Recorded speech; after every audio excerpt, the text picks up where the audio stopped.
traditional mind is terrorist. A mind who is not coming out of all traditions which is created by the society. A mind who is not ready to come out of a blind beliefs of the society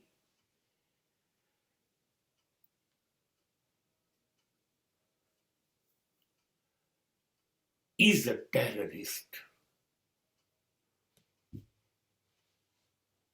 મન જડ બની જાય, પરંપરાઓમાં બંધાઈ જાય, રૂઢિ રિવાજોમાં ડૂબી જાય, એના બંધનમાંથી મુક્ત ન થાય. એ મનને કરવાનું શું? જેને એક પણ ડગલું વિકાસની દિશામાં ચાલવું નથી.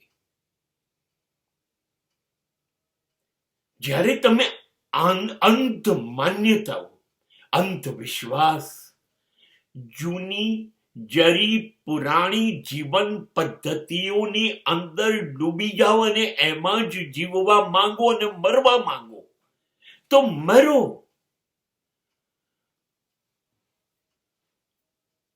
તમે આત્મહત્યા કરી રહ્યા છો. That is a pure suicide. કેમ કે જીવન એ સડી જવાનું નામ નથી, ગંધાઈ જવાનું, દુર્ગંધ મારવાનું નામ નથી. જીવન મહેકતું, સુગંધિત રહેવું જોઈએ. અને એ ક્યારે બને? જો જીવન તાજું રહે. જીવન તાજું ક્યારે બને? એનામાં ફ્રેશનેસ ક્યારે આવશે? જો જૂનું મરતું જાય અને જીવનમાં નવું અને નવું ઉમેરાતું જાય, જો એ નવી દિશાઓનો પ્રવાસ કરે, નવા સંસ્કાર, નવા વિચારો, આ બધું સ્વીકારે અને જીવનને નવી દિશા આપે, તો એ જીવન જીવંત બનશે.